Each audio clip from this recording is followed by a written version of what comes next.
মুম্বাইয়ের সেই বর্ষণময় রাতটা কিছু বেশি ঠান্ডা ছিল, কিন্তু তার চেয়ে বেশি ঠান্ডা ছিল যশবর্ধন রায়চন্দের হৃদয়।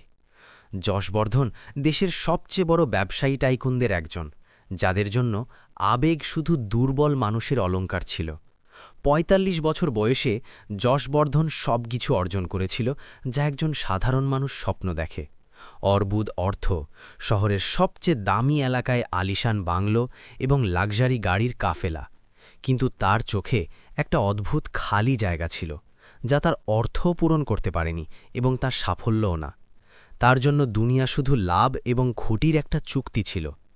সেই রাতে যশবর্ধন রয়্যাল হেরিটেজ হোটেল থেকে একটা বড় ডিল সাইন করে বাইরে বেরিয়েছিল। মিডিয়ার ক্যামেরার ফ্ল্যাশ তার চোখকে অন্ধ করে দিচ্ছিল। তার বডিগার্ডরা কালো ছাতার একটা ঘেরা তৈরি করে রেখেছিল, যাতে বৃষ্টির একটা ফোঁটাও তার দামি ইটালিয়ান স্যুটে না পড়ে। যশবর্ধন তার চকচকে রোলস রয়েসের দিকে এগোচ্ছিল, তার মুখে জয়ের অহংকার স্পষ্ট ঝলকাচ্ছিল। তখন নিরাপত্তা ঘেরার ঠিক বাইরে একটা হট্টগোল হল। একটা ছোট ৬ বা ৭ বছরের মেয়ে, যার কাপড় ছেঁড়া ছিল এবং চুল বৃষ্টিতে পুরোপুরি ভিজে গিয়েছিল, ভিড় চিরে সামনে আসার চেষ্টা করছিল। সে তার খালি পায়ে কাদা লেগেছিল এবং ঠান্ডায় তার পুরো শরীর কাঁপছিল।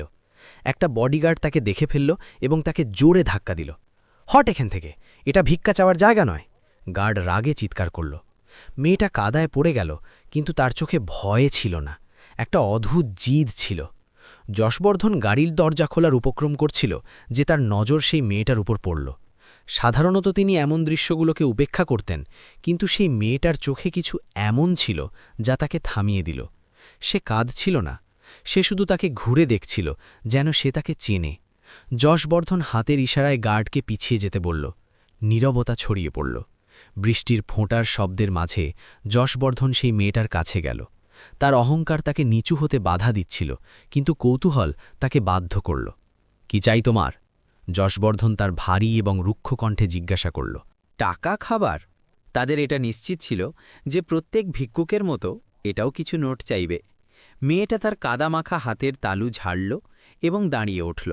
সে তার মুষ্টি শক্ত করে বন্ধ করে রেখেছিল। সে যশবর্ধনের চোখে সরাসরি তাকিয়া বলল, সাহেব, আমাকে টাকা চাই না। যশবর্ধনের ভুরু কুঁচকে গেল। তাহলে কি চাই? মেয়েটা একটা মাসুম হাসির সাথে বলল, একটা টফি, শুধু একটা টফি। সেখানে উপস্থিত প্রত্যেক ব্যক্তি অবাক হয়ে গেল। একটা অর্বপতির কাছে, যার একটা স্বাক্ষরের দাম কোটি কোটিতে, এই মেয়েটা একটা টফি চাইছে। বডিগার্ডরা হাসতে যাচ্ছিল যে মেয়েটা পরের বাক্য বলল, যা যশবর্ধনের পায়ের তলায় মাটি সরিয়ে দিল। সে ধীরে বলল, যদি আপনি আমাকে একটা টফি দেন, তাহলে আমি আপনাকে একটা রহস্য বলবো, এমন একটা রহস্য যা আপনি ভুলে গেছেন। যশবর্ধনের হৃদয় এক মুহূর্তের জন্য থেমে গেল মতো। ভুলে গেছেন, এই শব্দ তার অতীতের কোনো বন্ধ দরজায় টোকা দেওয়ার মতো ছিল। সে কে ছিল এবং সে কি জানত? যশবর্ধন তার পকেট অনুসন্ধান করল। সংযোগক্রমে ডিনারের পর মিলা একটা মিন্ট চকলেট তার পকেটে পড়েছিল। তিনি তা বের করে সেই ছোট হাতের তালুতে রাখলেন। মেয়েটা টফিটা নিল, তার র্যাপার খুলল এবং মুখে দিল। তার মুখে একটা সন্তোষজনক হাসি এলো, যেন তাকে দুনিয়ার সব অর্থ মিলে গেছে। তারপর সে যশবর্ধনকে নিচে ঝুঁকতে ইশারা করল। যশবর্ধন তার দামি প্যান্টের পরোয়া না করে হাঁটু গেড়ে সেই কাদায় বসল এবং তার কান সেই মেয়েটার কাছে নিয়ে গেল। মেয়েটা তার কানে এমন কিছু ফিসফিস করে বলল, যা শুনে যশবর্ধন রায়চন্দের পাথরের মতো চোখ থেকে একটা অশ্রু ছলকে বৃষ্টির জলে মিশে গেল। বৃষ্টির ফোঁটা এখনও পড়ছিল, কিন্তু যশবর্ধনের জন্য সময় যেন থেমে গেছে। সেই নানহি মেয়েটার শব্দ কোনো হাতুড়ির মতো তার বুকে লাগল। সে তার কানে ফিসফিস করে বলেছিল, গুড্ডু ভাইয়া, মা বলতো যে যখন খুব জোর বৃষ্টি হবে তখন তুমি ফিরে আসবে। আজ কি তুমি সত্যি ফিরে এসেছ? গুড্ডু, এই নাম গত ২৫ বছর ধরে কেউ নেয়নি। দুনিয়ার জন্য তিনি যশবর্ধন রায়চন্দ ছিলেন একটা নির্মম ব্যবসায়ী, কিন্তু সেই পুরনো ধুলোমাখা গ্রামে একটা ছোট ভাঙা বাড়িতে তিনি শুধু গুড্ডু ছিলেন। সেই নাম যা তিনি তার দারিদ্র্য এবং অসহায়তার সাথে অনেক পিছনে ছেড়ে এসেছিলেন। যশবর্ধনের শরীর শুনে ডুবে গেল। এর আগে যে তিনি কিছু বুঝতে পারেন বা সেই মেয়েটাকে ধরতে পারেন, সে বিদ্যুতের গতিতে সেখান থেকে পালিয়ে গেল। রুকো এই মেয়ে, রুকো! যশবর্ধন চিৎকার করল, তার গলা রুদ্ধ হয়ে গেল। তিনি কাদায় মাখা তার দামি কাপড়ের পরোয়া না করে তার পিছনে দৌড়াল, কিন্তু সেই মেয়েটা অন্ধকার এবং বৃষ্টির ধোঁয়ায় কোথাও অদৃশ্য হয়ে গেল। তার বডিগার্ডরা, যারা সবসময় পাথরের মূর্তি হয়ে থাকত, তার মালিককে এই অবস্থায় দেখে ঘাবড়ে গেল। তারা দৌড়ে যশবর্ধনকে সামলাল এবং তার মাথায় ছাতা টানল। স্যার, আপনি ঠিক তো আছেন? আমরা পুলিশকে ডাকি। হেড অফ সিকিউরিটি শের সিং বলল। যশবর্ধন তার হাত ঝাঁকুনি দিয়ে সরিয়ে দিল। তার শ্বাস ফুলে উঠছিল এবং চোখ সেই দিকে আটকে ছিল যেদিকে সেই মেয়েটা গিয়েছিল। না, কোনো পুলিশ না, তিনি বুড়বুড় করে বলল। তিনি জানতেন যে পুলিশ সেই প্রশ্নের উত্তর খুঁজতে পারবে না যা সেই মেয়েটা ছেড়ে গিয়েছিল। গাড়িতে ফিরে যাওয়ার সময় যশবর্ধন একদম চুপ ছিল। রোলস রয়েসের নীরবতা তাকে কাটছিল। সেই মেয়েটা কে ছিল? তাকে তার শৈশবের নামও কিভাবে জানা ছিল? এবং মা এখনও জীবিত ছিল? ২৫ বছর আগে অর্থের ক্ষুধায় যশবর্ধন বাড়ি ছেড়ে দিয়েছিল। তিনি কসম খেয়েছিলেন যে যতক্ষণ না তিনি কোটিপতি হন ফিরে তাকাবেন না। সাফল্যের নেশায় তিনি এতটাই এগিয়ে গিয়েছিলেন যে পিছনে ফিরে তাকানোই ভুলে গিয়েছিলেন। তিনি নিজেকে বিশ্বাস করিয়েছিলেন যে তার পরিবার এতক্ষণে তাকে ভুলে গেছে, বা হয়তো তারা এখন এই দুনিয়ায় নেই। গাড়ি তার আলিশান বাংলো স্বর্গলোকের পোর্চে থামল। নূকরদের কাতার তার স্বাগতের জন্য দাঁড়িয়েছিল। কিন্তু আজ যশবর্ধনকে এসব খালি লাগছিল। তিনি সোজা তার স্টাডি রুমে গেল এবং দরজা ভিতর থেকে বন্ধ করল। তিনি কাঁপা হাতে তার আলমারির একটা গোপন ড্রয়ার খুলল। সেখানে ফাইল এবং বন্ডের নিচে একটা পুরনো হলুদ হয়ে যাওয়া ছবি চাপা পড়েছিল। ছবিতে একটা দুর্বল পাতলা মহিলা ছিল, যিনি ছেঁড়া সাদা পরেছিলেন, এবং তার কোলে একটা ছোট ছেলে এবং তার চেয়ে ছোট একটা মেয়ে ছিল। সেই মহিলা তার মা জানকী দেবী ছিলেন, এবং সেই ছেলে নিজে গুড্ডু ছিল। মা বলতো। যশবর্ধন সেই মেয়েটার শব্দগুলো মনে করল। তার মনে একটা ভয়ঙ্কর ঝড় চলছিল। কি সেই ছোট মেয়েটা তার অতীতের কোনো অংশ ছিল, নাকি এটা প্রকৃতির কোনো ইঙ্গিত ছিল? রাত ২টো বেজে গিয়েছিল, কিন্তু ঘুম তার চোখ থেকে কোষ দূর ছিল। তখন তার ফোনের ঘণ্টা বাজল। এটা তার পার্সোনাল ইনভেস্টিগেটর বক্সির নম্বর ছিল। যশবর্ধন ফোন তুলল। স্যার, বক্সির কণ্ঠে দ্বিধা ছিল। আপনি যে পুরনো গ্রামের তদন্ত করতে বলেছিলেন, সেখান থেকে খবর এসেছে, কিন্তু খবর ভালো নয়। যশবর্ধনীর মুষ্টি ভিজে গেল। স্পষ্ট করে বলো বক্সি। স্যার, যে গ্রামের বাড়ির ঠিকানা আপনি দিয়েছিলেন, সেখানে এখন কোনো বাড়ি নেই। ১৫ বছর আগে সেখানে বন্যা এসেছিল। গ্রামের রেজিস্টার অনুসারে জানকী দেবী এবং তার পরিবার সেই বন্যায় নিখোঁজ ঘোষণা করা হয়েছিল। সরকারি রেকর্ডে তারা সবাই মৃত বলে গণ্য করা হয়েছে। ফোন যশবর্ধনের হাত থেকে ছুটে কার্পেটে পড়ে গেল। যদি তারা সবাই মরে গেছে, তাহলে সেই মেয়েটা কে ছিল, এবং তাকে মায়ের অপেক্ষার কথা কিভাবে জানা ছিল? কি সে কোনো ভূত ছিল, নাকি এমন কোনো সত্য যা সরকারি ফাইলে চাপা পড়েনি? যশবর্ধন রাগে ফোনটা দেয়ালে ছুঁড়ে মারল। বকবাস, সব বকবাস। সে ঘরে পাগলের মতো হাঁটতে লাগল। যদি তারা সবাই মরে গেছে, তাহলে কাল রাতে সেই মেয়েটা আমাকে গুড্ডু কেন বলল? মৃতরা টফি খায় না, এবং মৃতরা ২৫ বছরের পুরনো সত্য বলে না। তার মন বলছিল যে বক্সির রিপোর্ট সঠিক, কিন্তু তার হৃদয়, যা বছরের পর বছর পাথর হয়েছিল, আজ গলে যাচ্ছিল। একটা অদ্ভুত অস্থিরতা ছিল যা তাকে শান্তিতে বসতে দিচ্ছিল না। তিনি স্থির করলেন যে তিনি নিজে সেই মেয়েটাকে খুঁজবেন। এই আজ তিনি তার স্যুট পরা অফিস থেকে করতে পারবেন না। পরের সকালে যশবর্ধন তার সব মিটিং ক্যান্সেল করল। তিনি তার ডিজাইনার স্যুট খুলে একটা সাধারণ শার্ট এবং প্যান্ট পরল, যা তিনি হয়তো গল্ফ খেলার জন্য ব্যবহার করতেন। তিনি তার রোলস রয়েসের বদলে একটা পুরনো এসইউভি নিয়ে নিজে রয়্যাল হেরিটেজ হোটেলের সেই জায়গায় পৌঁছল। হোটেলের বাইরে সেই গার্ড দাঁড়িয়েছিল যে কাল সেই মেয়েটাকে ধাক্কা দিয়েছিল। যশবর্ধনকে দেখে সে ভয় পেয়ে গেল। যশবর্ধন তার কলার ধরে টেনে কড়া কণ্ঠে জিজ্ঞাসা করল, সেই মেয়েটা যে কাল রাতে এখানে ছিল, সে কোথায় মিলবে? গার্ড কাঁপতে লাগল। সাহেব, ও তো কালাবস্তির বাসিন্দা। রেলওয়ে পুলের নিচে যে ঝুপড়িপট্টি আছে, সেখানে কোথাও থাকে। তার নাম হয়তো তিতলি। তিতলি নাম শুনে যশবর্ধন তাকে ছেড়ে দিল এবং গাড়িকে রেলওয়ে পুলের দিকে ঘুরিয়ে দিল। কালাবস্তি শহরের সেই অংশ ছিল যা যশবর্ধনের মতো লোকেরা তাদের ম্যাপে দেখতেও পছন্দ করে না। খোলা নালা, আবর্জনার ঢিবি এবং দারিদ্র্যের দুর্গন্ধ। যত তাড়াতাড়ি যশবর্ধন সেখানে পা রাখল, তাকে তার পুরনো জীবনের স্মৃতি এলো। একসময় তিনিও এই নোংরার অংশ ছিলেন, যা থেকে পালানোর জন্য তিনি তার আত্মা পর্যন্ত বিক্রি করেছিলেন। কাদা এবং সরু গলিতে ঘুরতে ঘুরতে তার নজর এক জায়গায় গিয়ে আটকে গেল। সেখানে কিছু বাচ্চা একটা পুরনো টায়ার নিয়ে খেলছিল, এবং তাদের মধ্যে সেই মেয়েটা তিতলিও ছিল। সে এখনও সেই ছেঁড়া কাপড় পরেছিল। যশবর্ধন দ্রুত তার দিকে লাফালো। তিতলির নজর তার উপর পড়ল এবং সে ভয় পেয়ে গেল। সে চিনে ফেলল যে এটা সেই ধনী লোক। সে টফির র্যাপার ফেলে সেখান থেকে পালালো। রুকো তিতলি রুকো! যশবর্ধন তার পিছনে দৌড়ালো। তিতলি গলিতে সাপের মতো রেঙ্গিয়ে একটা ভাঙা ঝুপড়ির দিকে পালালো, যা প্লাস্টিকের থলি এবং বাঁশের টুকরো দিয়ে তৈরি ছিল। যশবর্ধনও তার পিছনে পিছনে সেখানে পৌঁছালো। যত তাড়াতাড়ি তিনি সেই ঝুপড়িতে ঢোকার উপক্রম করল, তিতলি দরজায় দাঁড়িয়ে গেল এবং তার দুটো হাত ছড়িয়ে দিল। তার চোখে অশ্রু ছিল, কিন্তু তেজ সিংহীর মতে ছিল। খবরদার যদি ভিতরে আসো, সে চিৎকার করল। আমার দাদি অসুস্থ, তাদের বিরক্ত করো না। দাদি?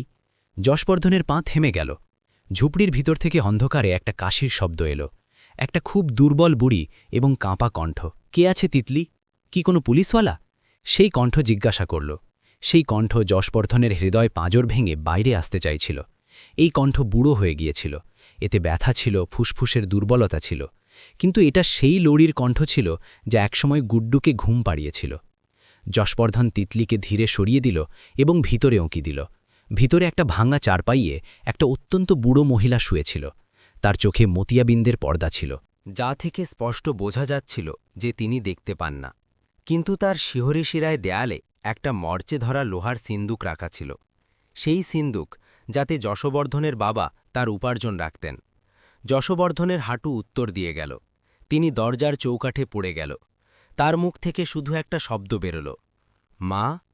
বুড়ির কান খাড়া হয়ে গেল। সে চারপায়ে ওঠার চেষ্টা করতে লাগল। তার হাত হাওয়ায় কিছু অনুসন্ধান করছিল। এটা এটা কে? এটা কে আমাকে মা বলল? তার মুখ আশা এবং অবিশ্বাসে ভরে গেল। গুড্ডু? কি আমার গুড্ডু এসেছে? যশবর্ধন হাঁটু গেড়ে সরে সেই ভাঙা খাটের কাছে পৌঁছল। তার গলা এতটা রুদ্ধ ছিল যে কণ্ঠ বেরোচ্ছিল না। তিনি তার মখমুলি হাতে মায়ের রুক্ষ এবং হাড়ের কাঠামোয় পরিণত হয়ে যাওয়া হাত ধরল, সেই হাত যা একসময় খেতে মজুরি করে গুড্ডুর পেট ভরিয়েছিল, আজ নির্জীব ছিল। হ্যাঁ মা, আমি তোমার গুড্ডু। যশবর্ধন ফুটে ফুটে কাঁদল। একটা অর্বপতি, যার সামনে দুনিয়ার বড় বড় লোকেরা মাথা ঝোঁকায়, আজ এই দুর্গন্ধময় ঝুপড়িতে একটা ছোট বাচ্চার মতো কাঁদছিল। জানকী দেবী তার কাঁপা হাত তুলল এবং অন্ধকারে অনুসন্ধান করে যশবর্ধনের মুখ ছুঁয়ে দেখল। তার আঙুল যশবর্ধনের কপাল, তার নাক এবং গালে ফেরল। যত তাড়াতাড়ি তাদের সেই শৈশবের পুরনো চোটের চিহ্ন অনুভব করল যা যশবর্ধনের চিবুকে ছিল, তার অন্ধ চোখ থেকে অশ্রুর ধারা বয়ে গেল। আমার গুড্ডু সত্যি এসেছে। মায়ের কণ্ঠে খুশি এবং ব্যথার এমন একটা স্রোত ছিল যা যশবর্ধনের আত্মাকে ঝাঁকুনি দিল। সবাই বলতো তুমি ভুলে গেছ, সবাই বলতো তুমি এখন বড়লোক হয়ে গেছ, গরিবদের মনে করো না। কিন্তু আমি জানতাম আমার ছেলে বৃষ্টিতে অবশ্যই ফিরবে। তিতলি, যা এখনও কোণে একটা লাঠি ধরে দাঁড়িয়েছিল, এই দৃশ্য দেখে স্তব্ধ হয়ে গেল। তার মুষ্টি ঢিলে পড়ে গেল এবং লাঠি মাটিতে পড়ে গেল। সে বুঝতে পারছিল না যে যে দানব ধনী লোককে সে গালি দিত, সে তার প্যারি দাদির ছেলে কিভাবে হতে পারে। যশবর্ধন তার মায়ের মাথা তার বুকে লাগিয়ে নিল। আমাকে ক্ষমা করো মা, আমি অর্থের নেশায় অন্ধ হয়ে গিয়েছিলাম। আমি ভেবেছিলাম তোমরা। তিনি আর কিছু বলতে পারলেন না। জানকী দেবী তাকে চুপ করালো। কোনো কথা নয় ছেলে। তুমি এসেছ, শুধু এটাই যথেষ্ট।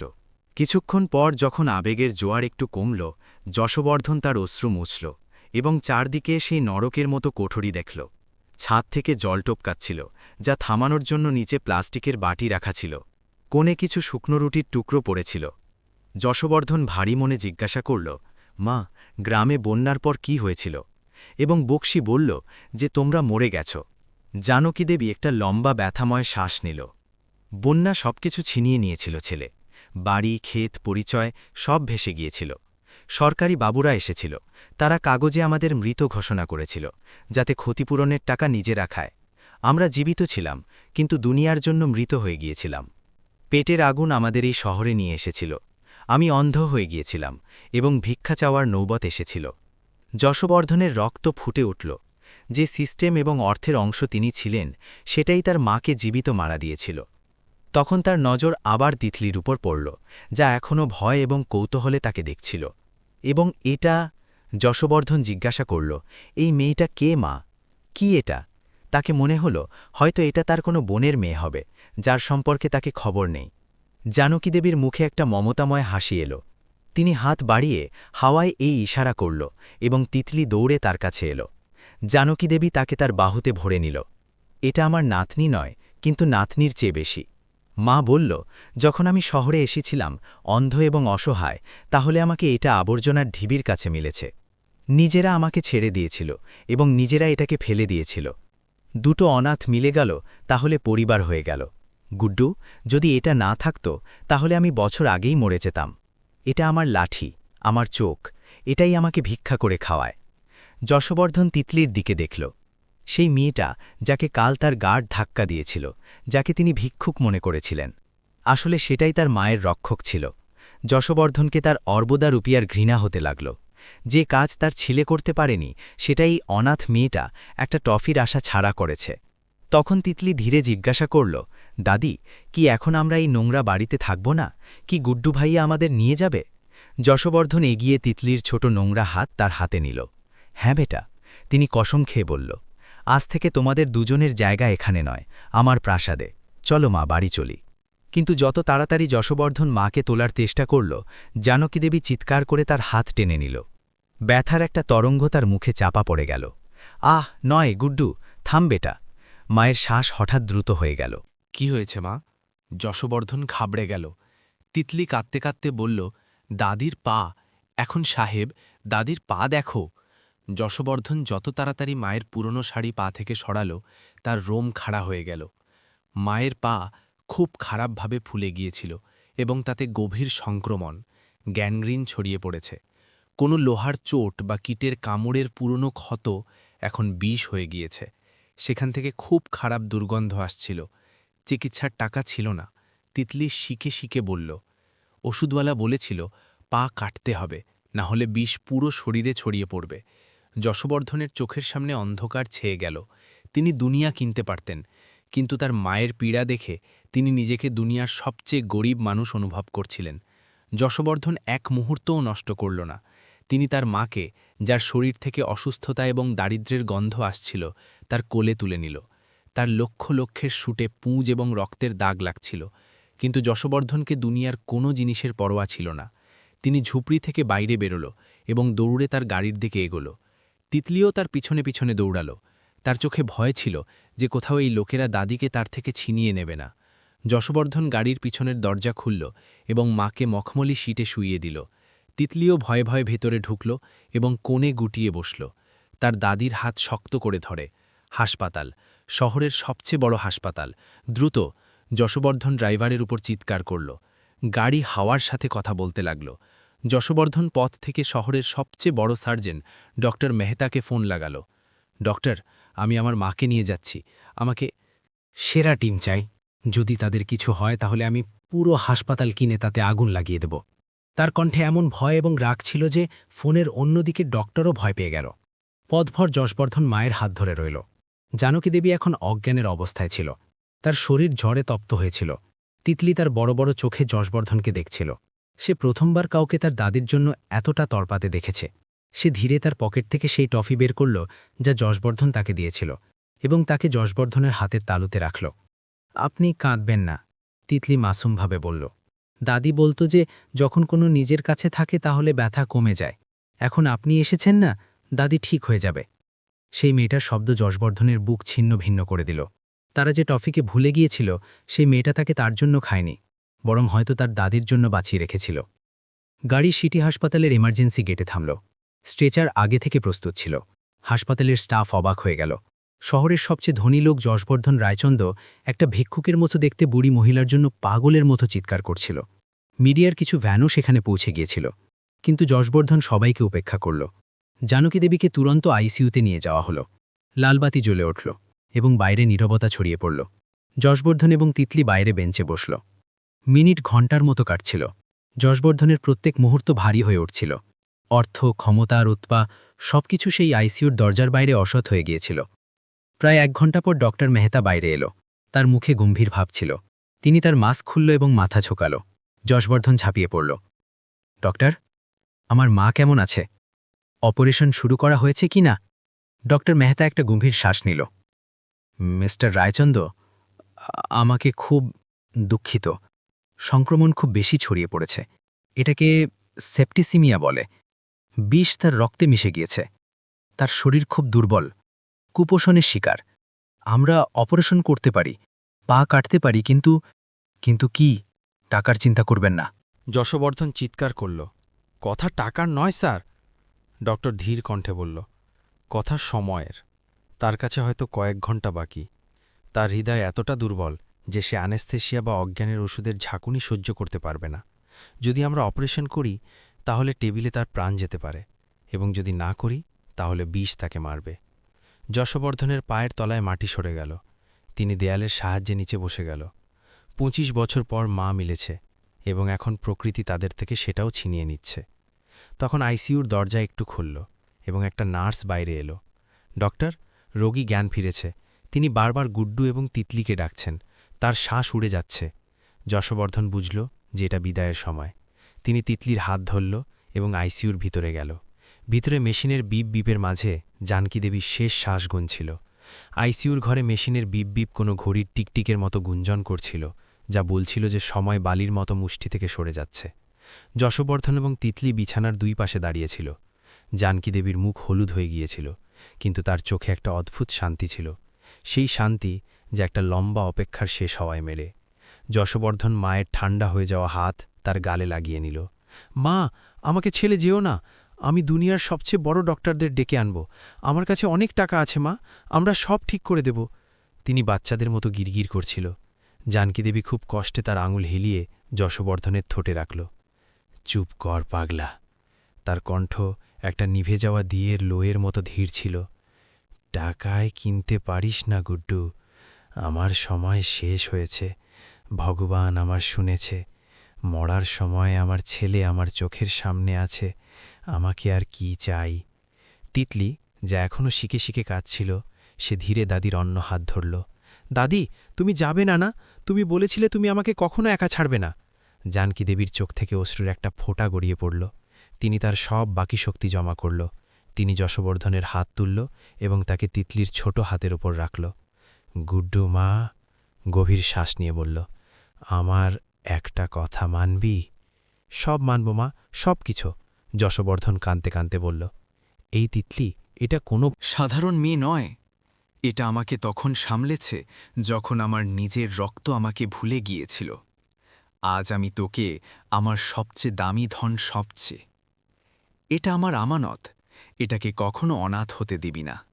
এটাকে সেই জীবন দিবি যা আমি দিতে পারিনি। যশবর্ধন তিতলির হাত শক্ত করে ধরল, যেন কোনো পবিত্র কসম খাচ্ছে। কসম খাই মা, আজ থেকে এটা আমার মেয়ে, রায়চন্দ খানদানের ওয়ারিস। এটাকে কখনো কোনো জিনিসের অভাব হবে না। জানকী দেবীর মুখে একটা মিষ্টি হাসি ছড়িয়ে পড়ল, যেন তার মাথা থেকে বছরের বোঝা উঠে গিয়েছে। তিনি শেষবার তার ছেলে এবং সেই মেয়েটাকে দেখল। এখন আমাকে ঘুম আসছে গুড্ডু, খুব ক্লান্ত হয়ে গিয়েছি, তিনি বুড়বুড় করে বলল। এবং তারপর মেশিনের সেই অবিরত গুঞ্জন একটা লম্বা বিপে পরিবর্তিত হল। পি, মনিটরে লাইন সোজা হয়ে গেল। জানকী দেবীর হাত যশবর্ধনের হাত থেকে সরে গেল। ঘরে একটা ভারী নীরবতা ছড়িয়ে পড়ল, যা মেশিনের শব্দের চেয়ে বেশি গভীর ছিল। মা, যশবর্ধন তাকে ঝাঁকুনি দিল। মা, যখন কোনো উত্তর মিলল না, তাহলে যশবর্ধন রায়চন্দ সেই মানুষ যার একটা ইশারায় শেয়ার বাজার কাঁপে। দহার মেরে কাঁদল।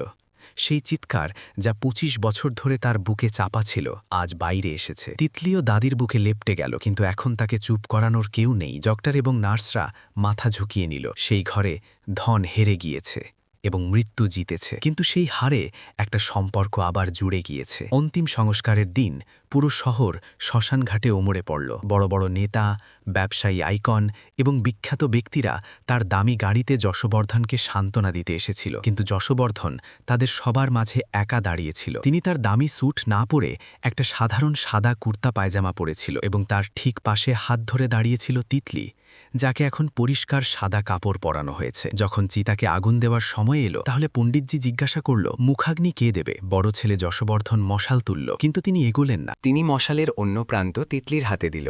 লোকেরা অবাক হয়ে গেল। সমাজের ঠেকেদাররা কানাকানি শুরু করল, এটা কি করছেন যশবর্ধনজি? একটা অনাথ মেয়ে মুখাগ্নি কিভাবে দিতে পারে? ভিড় থেকে কেউ বলল। যশবর্ধন পিছনে ফিরে ভিড়ের দিকে দেখল। তার চোখে এখনও অশ্রু নয়, বরং অঙ্গার ছিল। এটা অনাথ নয়। তার কণ্ঠ গুঞ্জিত হল, এটা আমার মায়ের মেয়ে। যদি এটা আমার মায়ের সেবা করেছে, তাহলে অধিকারও এটা সমান।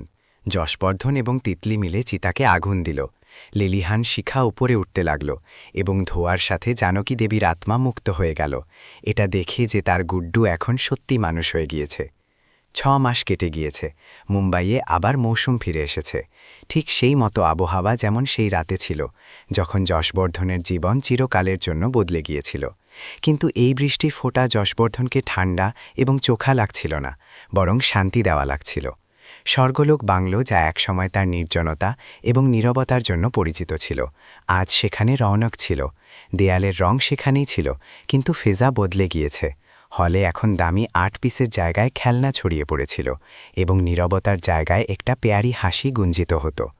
যশবর্ধন রায়চন্দ এখন শুধু একটা ব্যবসায়ী আইকন নয়, তিনি সন্ধ্যায় 5 বাজতে তার অর্বুদের মিটিং ছেড়ে বাড়ি দৌড়াতেন। কেন? কারণ তার মেয়ের স্কুল বাস আসার সময় হয়ে যেত। হ্যাঁ, যশবর্ধন তিতলিকে আইনিভাবে গ্রহণ করেছিল। সে এখন তিতলি যশবর্ধন রায়চন্দ ছিল, সেই বিশাল সাম্রাজ্যের একমাত্র ওয়ারিস। কিন্তু যশবর্ধন তাকে ধনের আগে মানবতার পাঠ পড়ানো শুরু করেছিল, ঠিক সেই মতো যেমন জানকী দেবী একসময় গুড্ডুকে পড়িয়েছিল। সেই সন্ধ্যায় যশবর্ধন পড়ছে দাঁড়িয়ে বৃষ্টি দেখছিল। তখন স্কুলের বাস গেটে থামল। তিতলি, যে এখন ছেঁড়া কাপড়ের জায়গায় স্কুলের ইউনিফর্ম পরেছিল এবং পিঠে একটা ভারী ব্যাগ ছিল, দৌড়ে নেমে এলো। গার্ডরা ছাতা এগিয়ে দিল, কিন্তু সে বৃষ্টিতে ভিজতে ভিজতে সোজা যশবর্ধনের দিকে দৌড়ালো। পাপা, সে চিৎকার করল এবং এসে সোজা যশবর্ধনের পায়ে লেপটে গেল। পাপা, এই শব্দ শোনার জন্য যশবর্ধনের কান তৃষ্ণার্ত হয়ে গিয়েছিল। তিনি ঝুঁকে তিতলিকে কোলে তুলে নিল এবং তাকে হাওয়ায় ঘুরালো। কেমন ছিল স্কুল? আমার রাজকুমারী? খুব ভালো। আজ আমি ড্রয়িংয়ে ফার্স্ট প্রাইজ জিতেছি, তিতলি চহকতে চহকতে বলল। আমি দাদির ছবি বানিয়েছি। যশবর্ধনের চোখ নম হয়ে গেল। তিনি তিতলিকে নিচে নামালো এবং তার পকেটে হাত দিল। সেখানে সবসময়ের মতো একটা মিন্ট টফি রাখা ছিল। তিনি মুষ্টি বন্ধ করে তিতলির সামনে করল। একটা সওদা করি? যশবর্ধন হেসে জিজ্ঞাসা করল। ঠিক সেই মতো যেমন সেই প্রথম রাতে হয়েছিল। এই টফির বদলে কি আজও তোমার কাছে কোনো রহস্য আছে? তিতলি টফি নিল, তাকে খুলল এবং মুখে দিল। তারপর সে দুষ্টুমিতে তার চোখ নাচালো এবং যশবর্ধনের কানের কাছে এলো। হ্যাঁ, একটা রহস্য আছে, সে ফিসফিস করে বলল। যশবর্ধনের হৃদয় ধড়কতে লাগল। কি? তিতলি ধীরে বলল। দাদি বলতো যে গুড্ডু ভাইয়া খুব জিদ্দি, কিন্তু আমি জানি যে আমার পাপা দুনিয়ার সবচেয়ে ভালো মানুষ, এবং আমাকে জানা আছে যে আপনি রাতে লুকিয়ে আমার এবং দাদির ফটোর সাথে কথা বলেন। যশবর্ধন হেসে উঠল এবং তার হাসিতে লোকানো অশ্রু বাইরে এলো। তিনি তিতলিকে শক্ত করে জড়িয়ে ধরল। সেই দিন তাকে অনুভব হলো যে তিনি তার জীবনের সবচেয়ে বড় এবং সবচেয়ে লাভজনক ডিল সেই বর্ষণময় রাতে করেছিলেন। মাত্র 1 টাকার টফির বদলে তাকে তার হারানো অতীত, একটা মায়ের আশীর্বাদ এবং একটা মেয়ের নিঃস্বার্থ ভালোবাসা মিলেছে। যশবর্ধন আকাশের দিকে দেখল, যেখানে মেঘের পিছনে হয়তো জানকী দেবী হাসছিল। তার গুড্ডু ফিরে এসেছে এবং এখন সে কখনো হারাবে না। বর্ষা চলছিল, কিন্তু এখন তাতে ঠান্ডা নয়, বরং একটা উষ্ণতা ছিল।